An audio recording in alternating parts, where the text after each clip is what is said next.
selamat siang. Saya Ines Jono. Dalam buletin siang hari ini, Sabtu 8 Januari, saya akan menyampaikan berbagai laporan, antara lain kondisi terakhir di kota Banda Aceh. Dan Presiden Susilo Bambang Yudhoyono mengakui masih terdapat kesalahan dalam distribusi atau pengiriman para relawan dan bantuan kemanusiaan untuk korban Aceh. Pemirsa, kita awali laporan dari Jakarta.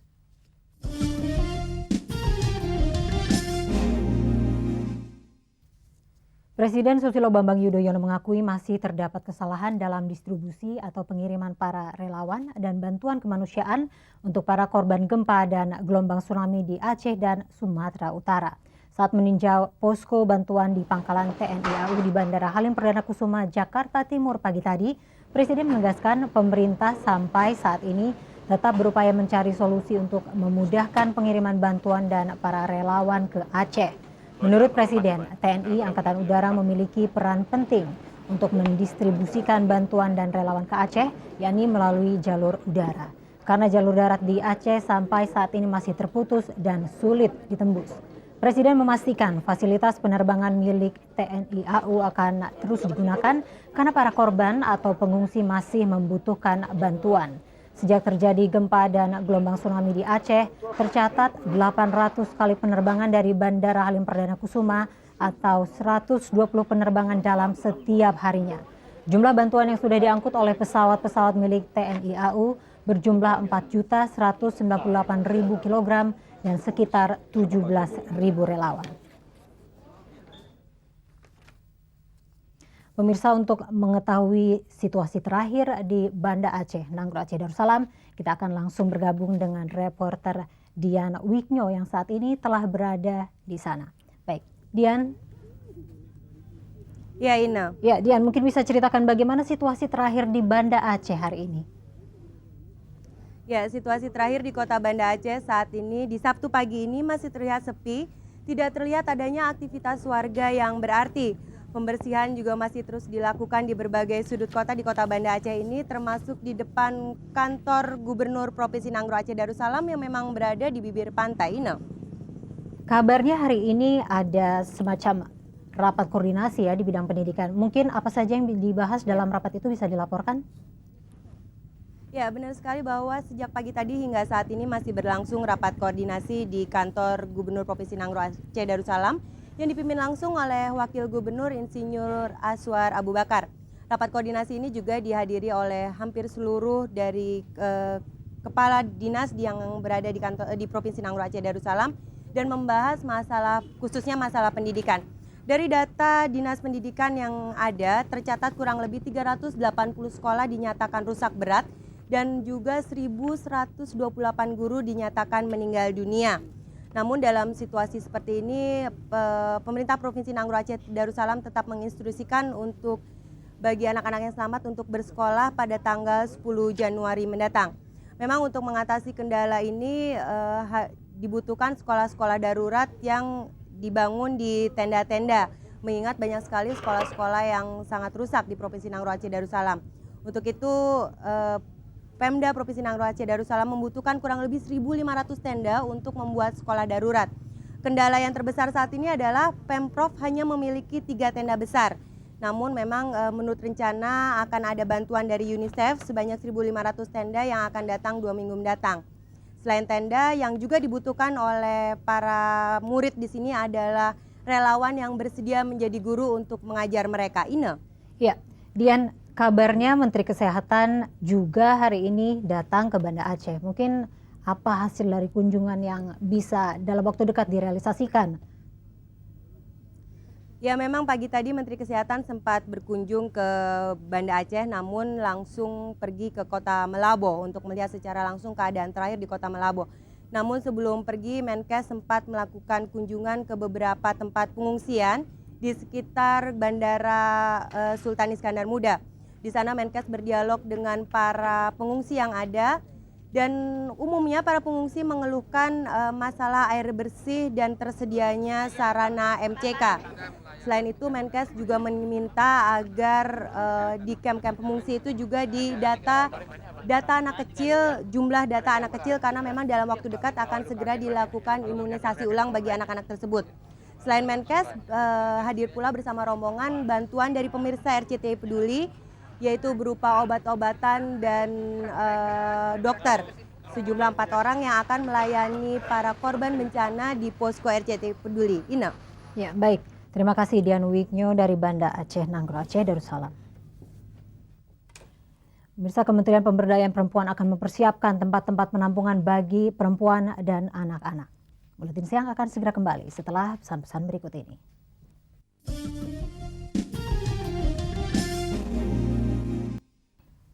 Kementerian Pemberdayaan Perempuan akan mempersiapkan tempat-tempat penampungan bagi perempuan dan anak-anak yang tidak memiliki keluarga akibat bencana tsunami.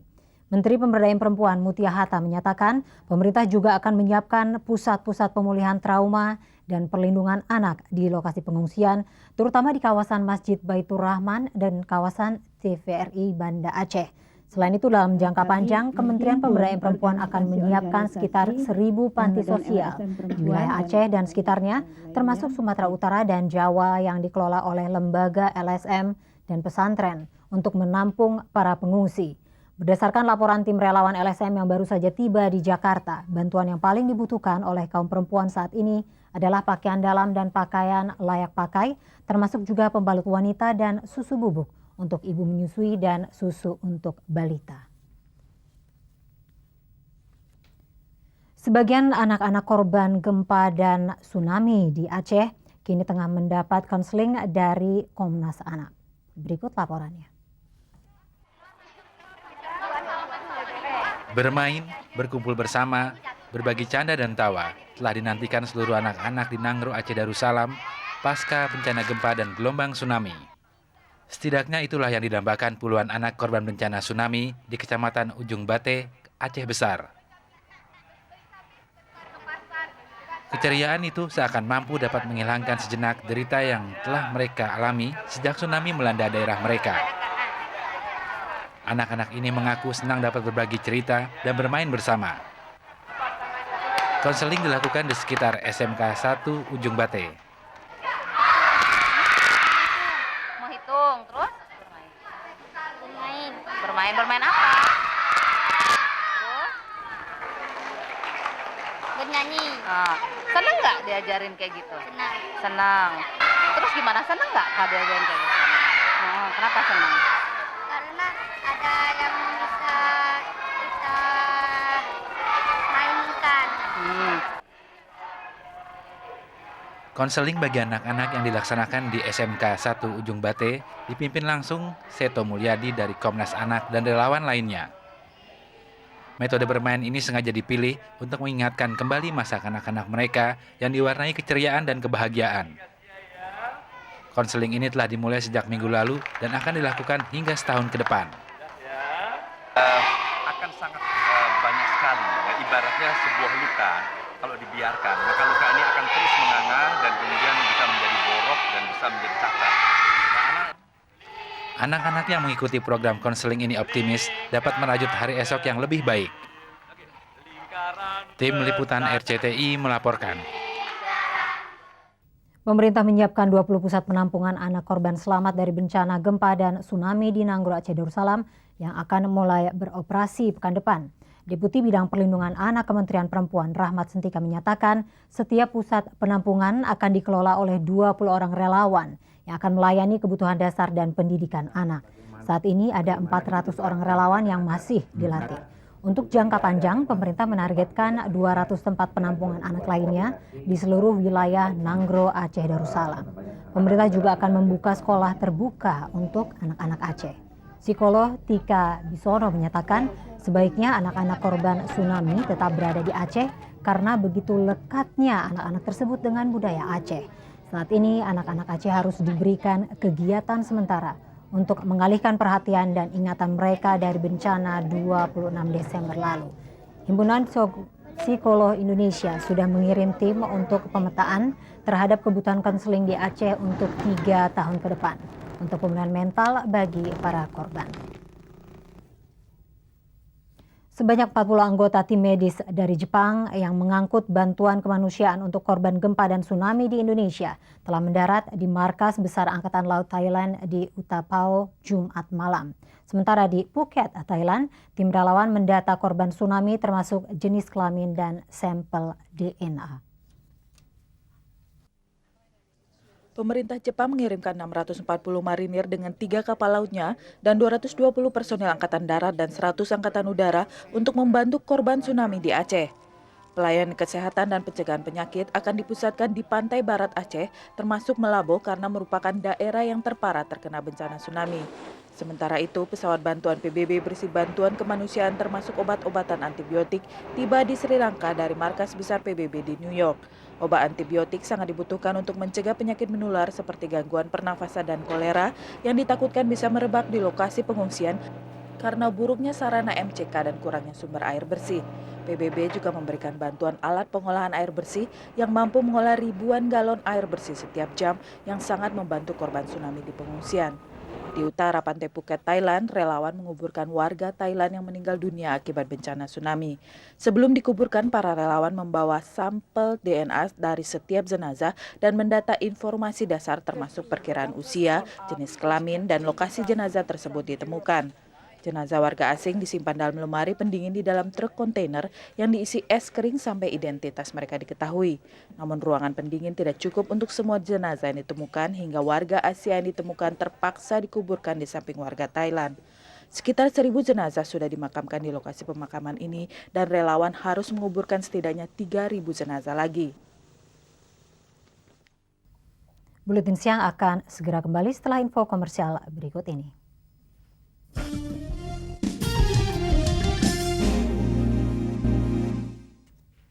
Sebanyak 73 jamaah calon haji asal Indonesia menjalani rawat inap di Balai Pengobatan Haji Indonesia. Sebagian pasien dirawat karena mengalami kelelahan fisik dan juga akibat cuaca yang sangat dingin baik di Mekah maupun Madinah. Tim liputan RCTI yang saat ini berada di Mekah melaporkan cuaca di Arab Saudi terutama di kota Madinah cukup dingin, yakni di bawah 20 derajat Celcius. Kondisi ini membuat sebagian jamaah calon haji asal Indonesia jatuh sakit seperti flu, pilek, dan batuk. Kelembaban udara di Arab Saudi berkisar antara 25 hingga 30%, mengakibatkan cairan tubuh lebih cepat berkurang atau dehidrasi. Kondisi ini juga membuat jantung bekerja lebih keras. Karena itu jamaah dihimbau untuk banyak mengkonsumsi air minum dan memakai baju tebal. Hingga Jumat kemarin, jamaah calon haji Indonesia yang meninggal di Tanah Suci tercatat 32 orang. Jamaah yang terakhir wafat adalah Ramadan Lubis, 45 tahun, beralamat di Pulau Sibuihan, Tapanuli Selatan, Sumatera Utara, dari Kloter 06 Medan. Almarhum meninggal di pemondokannya di Mahtab 68 Mekah akibat serangan jantung. Umumnya calon haji yang meninggal karena sakit jantung dan dehidrasi. Dan pemirsa, berikut sebagian nama jamaah calon haji yang meninggal di Mekah dan Madinah.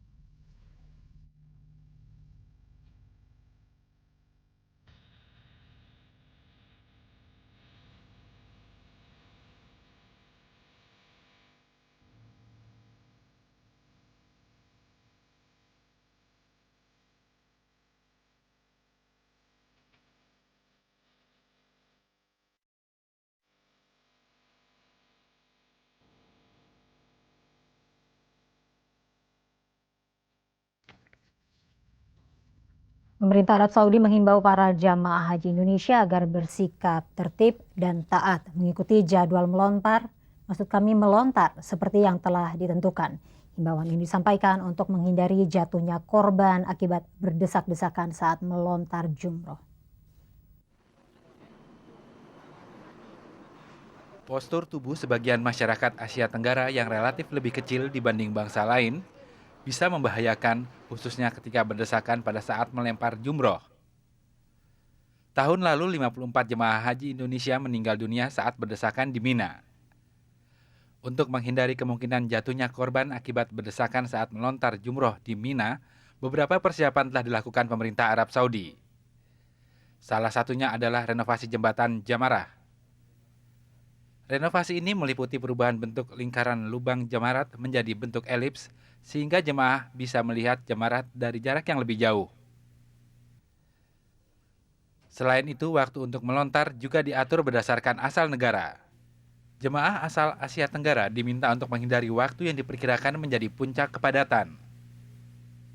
Kabid Penerangan KJRI Jeddah, Sadilah Makam mengimbau jemaah Indonesia mengikuti jadwal yang telah ditentukan saat melontar jumroh di Mina. Melontar jumroh di Mina merupakan salah satu wajib haji. Lontar jumroh dilakukan pada Hari Raya Idul Adha dan Hari Tasyrik, yaitu 3 hari setelah Idul Adha. Di belakang sana adalah tempat melontar jumroh akobah yang akan dilaksanakan oleh para jemaah haji dari seluruh dunia pada tanggal 10 Zulhijjah atau bertepatan dengan Hari Raya Idul Adha nanti. Dan seperti tahun sebelumnya, pemerintah Arab Saudi telah memberikan jadwal waktu untuk melontarkan jumroh bagi para jemaah dari seluruh dunia untuk menghindari terjadinya berdesak-desakan antara para jemaah. Dan KJRI Indonesia di Jeddah juga sudah mensosialisasikan aturan ini dan berharap para jemaah dapat mengikuti pengaturan waktu yang telah dikeluarkan oleh pemerintah Saudi. Tim Liputan RCTI melaporkan. Polda Metro Jaya memastikan hasil uji balistik senjata api yang digunakan Adi Guna Sutowo dalam kasus penembakan di Cafe Fruit Hotel Hilton akan hadir setelah info komersial berikut ini.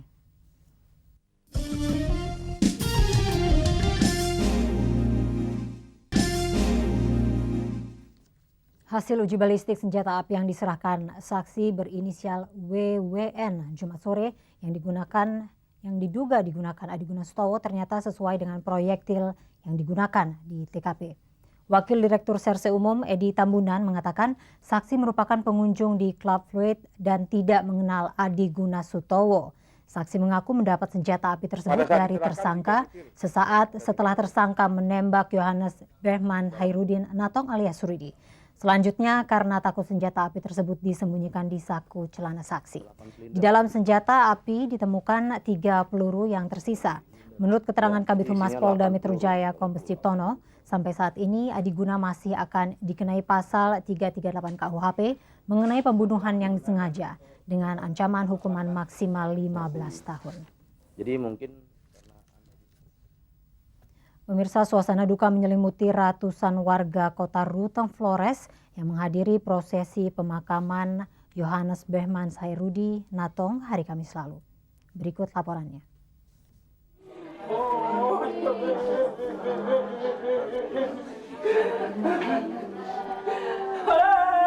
Ratap tangis orang tua, kerabat, dan seluruh keluarga besar Yohanes Berhman Hairudin Natong menggema di sekeliling jasad Rudi di kampung kelahirannya, Kampung Karot, Ruteng, Manggarai, Nusa Tenggara Timur.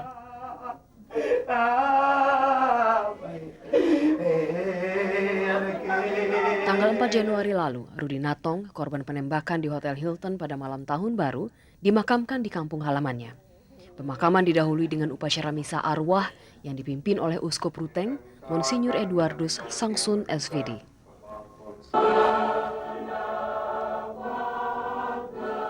Uskup Eduardus menekankan tragedi yang dialami Rudi, orang kecil dari desa yang mencari nafkah di kota besar, adalah contoh dari lingkaran kekerasan yang masih sering terjadi di tanah air. Namun dia menegaskan rencana Allah adalah misteri. Sebagai umat Katolik, kita akan tenang kalau kita membuang habis dendam dari dalam hati kita.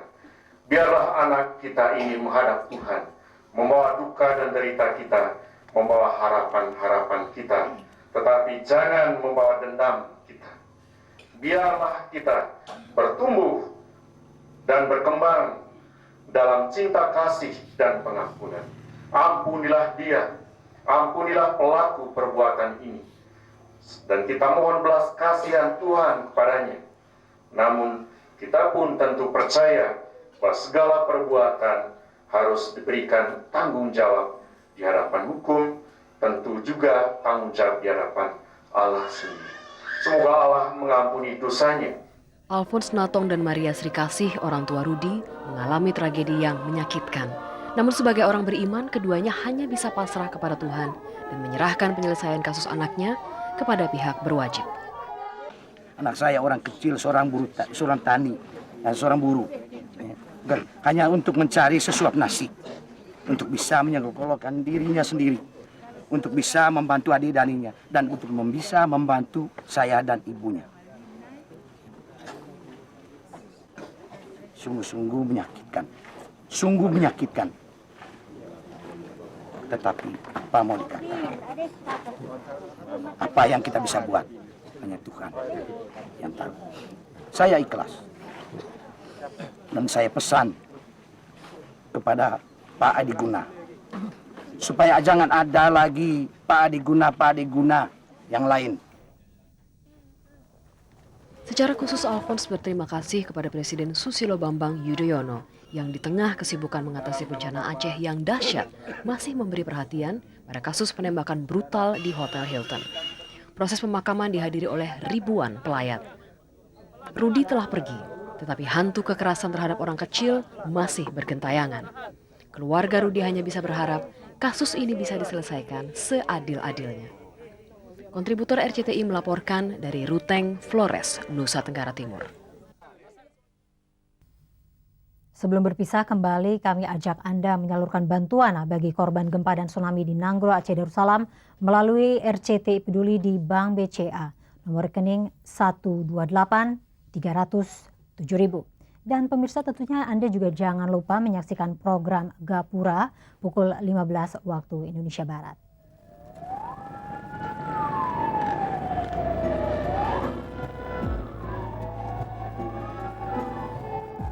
Kali ini Gapura menampilkan kegigihan sebuah keluarga asal Ujung Bante, Aceh Besar yang selamat dari gelombang tsunami dan berani menempati kembali rumah mereka yang sudah porak-poranda diterjang tsunami.